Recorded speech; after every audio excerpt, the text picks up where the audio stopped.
संसद की सुरक्षा में सेंध लगाने के 6 में से 5 अभियुक्तों ने बुधवार को दिल्ली की पटियाला हाउस कोर्ट में एक अर्जी दाखिल करके ये बताया है कि उन्हें बिजली के झटके देकर टॉर्चर किया जा रहा है।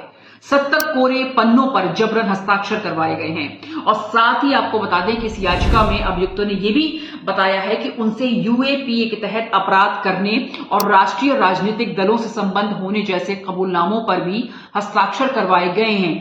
तो वो कौन से राष्ट्रीय पार्टियां हैं, फिलहाल आपको और बताते हैं। अभियुक्तों ने कहा है कि इनमें से 2 लोगों से जबरन एक कागज पर यह लिखवाया गया है कि उनका एक राजनीतिक पार्टी यानी कि विपक्षी पार्टी के नेता से संबंध है और ये अर्जी मनोरंजन डी, सागर शर्मा, ललित झा, अमोल शिंदे और महेश कुमावत की ओर से दाखिल की गई है। तो ये कौन सी विपक्षी पार्टी है, अब ये किस तरीके से कानून चल रहा है और किस तरीके की ये कार्रवाई चल रही है।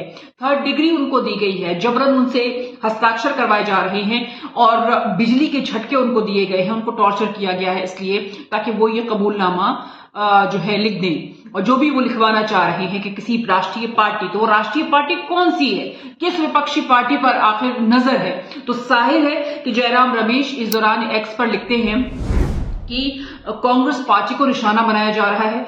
वो ये चाहते हैं कि इनमें से संबंध कांग्रेस पार्टी का बताया जाए या कांग्रेस पार्टी के किसी नेता का बताया जाए और यही एक कोशिश की जा रही है। लेकिन ये खबर बहुत लेट आई है। जब यूट्यूबर्स ने इस खबर को उठाया, जो हमारे सहयोगी हैं, साथी हैं, उन्होंने जब इस खबर को दिखाना शुरू किया तब उसके बाद ये अखबारों में भी आना शुरू हो गया।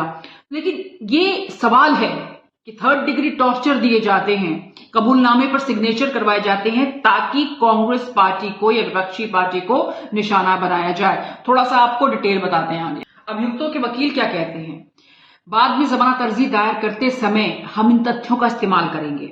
और वकील अमित शुक्ला ने यह भी कहा कि अभियोजन पक्ष ने जवाब दाखिल करने के लिए समय मांगा है, वो इसे अगली तारीख तक जमा करेंगे जो कि 17 फरवरी है। और उन्होंने ये भी साथ में कह दिया कि लेकिन मुझे यकीन है कि वो इन आरोपों को खारिज करेंगे, मगर वो इसे ना भी माने तो भी जांच तो होनी चाहिए कि क्या इस तरह की घटनाएं हुई हैं या फिर नहीं। अभियुक्तों ने ये भी कहा है कि उन्हें अपने मौजूदा और पुराने सिम नंबरों को जारी करवाने के लिए एयरटेल, वोडाफोन और बीएसएनएल के दफ्तरों में भी ले जाया गया और इसकी वजह अभियोजन पक्ष को अच्छे से पता होगी। तो आपको ये बता दें कि वकील ने ये कहा है कि 5 अभियुक्तों को ये डर है कि उनके नंबरों के साथ छेड़छाड़ करके ये दावा किया जा सकता है कि इनके संबंध गलत लोगों या फिर किसी राजनीतिक दल से थे। तो अब आप समझिए बात कहां तक चली गई है कि वकील को अदालत में ये तमाम बातें कहनी पड़ी हैं। अभियुक्तों ने यह भी कहा है कि उनसे जबरन ईमेल, सोशल मीडिया अकाउंट के पासवर्ड लिए गए। वकील अमित शुक्ला ने कहा कि दिल्ली हाई कोर्ट के आदेश अनुसार ये गैर कानूनी है। तो ये क्यों कहा जा रहा है, अब इस चीज को जरा समझिए। यहां पर ये इसलिए तमाम बातें कही जा रही हैं क्योंकि जब चार्जशीट तैयार होगी तो क्या ये जो तथ्य, ये जो असलियत है, ये पुलिस भूल जाएगी जो कोर्ट में बताई गई है। इसलिए वकील ने कहा कि हमने ये बातें इसलिए यहां पे बताई हैं, टॉर्चर किया गया है, सिम कार्ड नंबर्स उनके दोबारा से ढूंढे जा रहे हैं, उसके साथ छेड़छाड़ हो सकती है। यानी कि साफ लफ्जों में जो वकील हैं इन अभियुक्तों के, अमित शुक्ला, वो ये बात बता रहे हैं कि उन्हें पुलिस पर यकीन नहीं है, पुलिस कुछ भी कर सकती है।